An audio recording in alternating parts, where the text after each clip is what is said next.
کے اہل ادا، خاک پہ بیٹھیں گے سبھی غمزدہ، روئیں گے دل کھول کے اہل ادا، سوگ میں ہے یہ جہاں ڈوبا ہوا، آئے حبیب خدا آئے حسن مجتبیٰ، سر پیٹ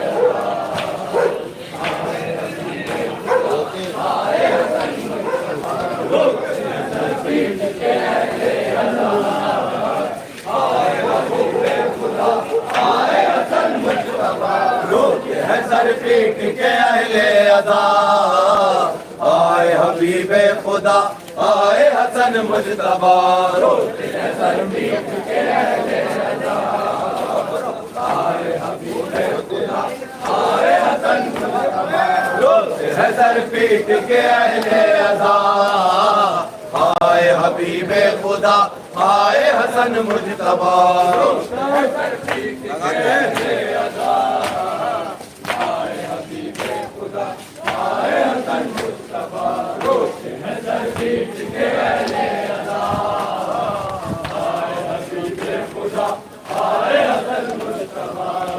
ہیں سر پیٹ کے اہل ادا، آئے حبیب خدا آئے حسن مجتبیٰ، روتے ہیں سر پیٹ کے اہل ادا، آئے حبیب خدا آئے حسن مجتبیٰ، روتے ہیں سر پیٹ کے اہل ادا، روتے ہیں سر پیٹ کے اہل ادا، آئے حبیب خدا آئے حسن مجتبیٰ، روتے ہیں سر پیٹ کے اہل ادا، آئے حبیب خدا آئے حسن مجتبیٰ، روتے ہیں سر پیٹ کے اہل ادا، آئے حبیب خدا آئے حسن مجتبیٰ، ایک ہی تاریخ پہ دو غم ملا، روتے ہیں بابا کو ادھر فاطمہ،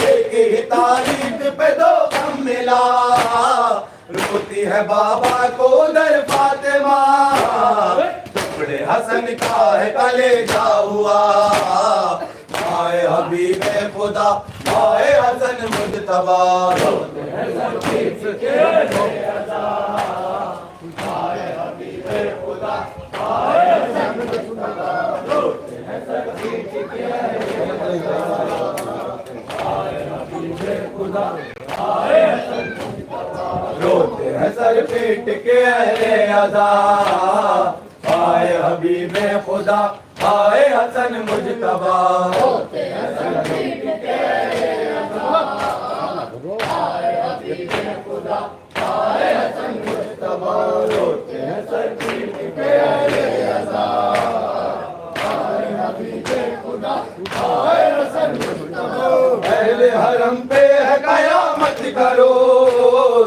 گریا و ماتم کا مصیبت کا روز، اہل حرم پہ ہے قیامت کا روز، گریا و ماتم کا مصیبت کا روز، آج ہے سادات میں محشر بپا، آئے حبیب خدا آئے حسن مجتبیٰ، روتے ہیں سر پیٹ کے اہل ادا، آئے حبیب خدا آئے حسن مجتبیٰ، روتے ہیں سر پیٹ کے اہل ادا، آئے حبیب خدا آئے حسن مجتبیٰ، روتے ہیں سر پیٹ کے اہل ادا، آئے حبیب خدا آئے حسن مجتبیٰ، روتے ہیں سر پیٹ کے اہل ادا، آئے حبیب خدا آئے حسن مجتبیٰ، روتے ہیں سر پیٹ کے اہل ادا،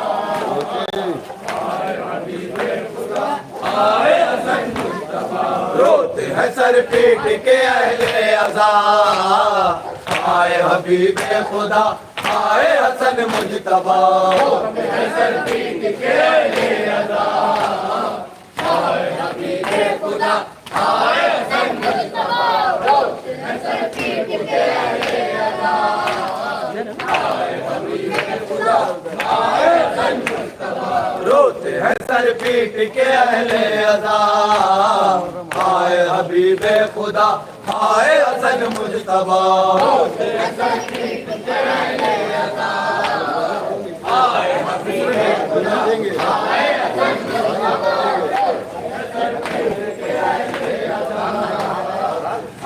حبیب خدا آئے حسن خاک پہ بیٹھیں گے سبھی غمزدہ روئیں گے دل کھول کے اہل ادا خاک پہ بیٹھیں گے سبھی غمزدہ روئیں گے دل کھول کے اہل ادا سوگ میں ہے یہ جہاں ڈوبا ہوا آئے حبیب خدا آئے حسن مجتبی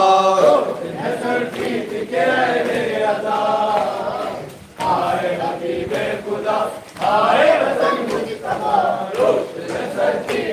آئے حبیب خدا آئے حسن مجتبی